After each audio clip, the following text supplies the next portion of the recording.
Bonjour et bienvenue à tous, très positif, j'espère que vous allez bien et moi également je me porte très bien. Alors Motivadera 28, ici vous bénéficiez de toutes les analyses dans tous les domaines avec une petite dose d'économie, des commerces et des finances. Elon Musk aujourd'hui est plus fort que certains États dans le monde. Et c'est indubitablement vrai. Elon Musk aujourd'hui est plus fort que certains États dans le monde. Et ce n'est pas Elon Musk qui le dit. Ce n'est pas Elon Musk qui affirme qu'il est plus fort que certains États du monde. Mais ce sont mes propres analyses à moi, mes propres analyses qui sont d'ailleurs indépendantes, mais qui confirment qu'effectivement Elon Musk est plus fort que certains États dans le monde. Retenez que Elon Musk, c'est un homme d'affaires aujourd'hui dans le monde entier. C'est l'un des grands hommes d'affaires dans le monde entier aujourd'hui. Il est parmi les 5 grands milliardaires dans le monde. Il est d'ailleurs compté comme, bon, certains disent qu'il est le premier, d'autres disent qu'il est deuxième. Il a été à la base de la fondation et de la cofondation de beaucoup de grandes entreprises internationales, dont principalement SpaceX, Tesla, rappelez-vous PayPal et bien d'autres. Donc, il est à la base de l'existence et de la prospérité de ces grandes entreprises que je viens de vous citer. Alors, j'y reviens encore sur ce que je disais, que Elon Musk est plus fort que certains États dans le monde. Ce sont mes analyses qui vont le confirmer. Je m'explique.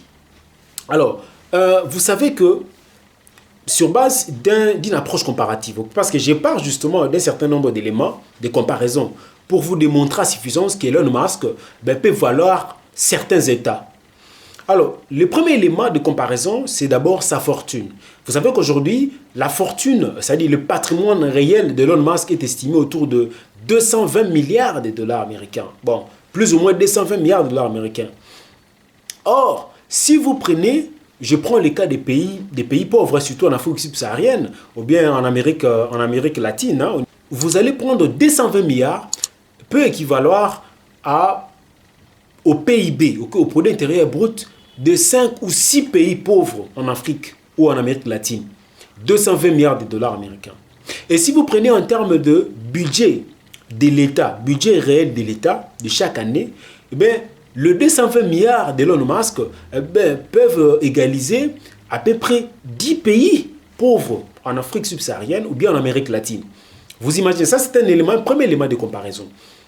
Le deuxième élément de comparaison, c'est en fait la capacité managériale et les modèles de gestion d'Elon Musk. Vous allez convenir avec moi que presque toutes les entreprises fondées ou cofondées par Elon Musk, ce sont des entreprises qui ont prospéré dans les temps et qui continuent à prospérer jusqu'à aujourd'hui. Ce sont des grandes entreprises internationales, ce sont des entreprises avec un grand nombre de partenariats internationaux, ce sont des entreprises qui, tout chaque jour qui passe, ne font que prospérer et ne font que augmenter leur taux d'influence au niveau international. Ça veut dire que sa capacité managériale est très forte, plus que la capacité managériale qui manque dans les chefs de beaucoup de gouvernements de certains pays pauvres. Pas seulement pays africains, les pays pauvres, il n'y en a pas qu'en Afrique. Donc, dans les chefs de certains gouvernements de certains pays pauvres, cette capacité managériale manque. Parce que grâce à une bonne capacité managériale, on peut arriver à faire prospérer un État. Parce que c'est grâce au management qu'on sera en mesure de pouvoir mettre en place les bonnes stratégies de gestion pour pouvoir faire avancer une communauté, faire avancer une société, faire avancer un État.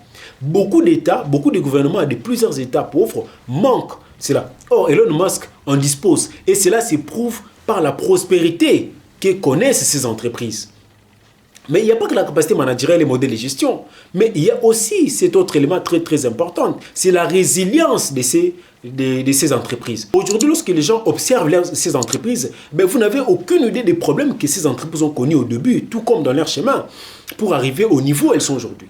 Mais ces entreprises ont été tellement résilientes qu'elles ont pu faire face à toutes ces difficultés et ont continué à résister et à exister jusqu'à aujourd'hui et à continuer à faire un bon chemin.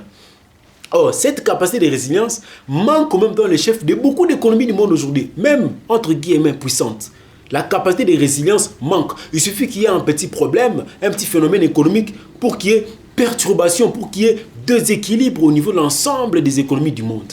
Or, ce n'est pas le cas avec les entreprises d'Elon Musk. Pourtant, ce sont des grandes entreprises qui sont gérés par ces messieurs-là. Vous imaginez un peu cette capacité managériale, ces modèles de gestion, ces niveaux de résilience, cette capacité à faire prospérer l'organisation.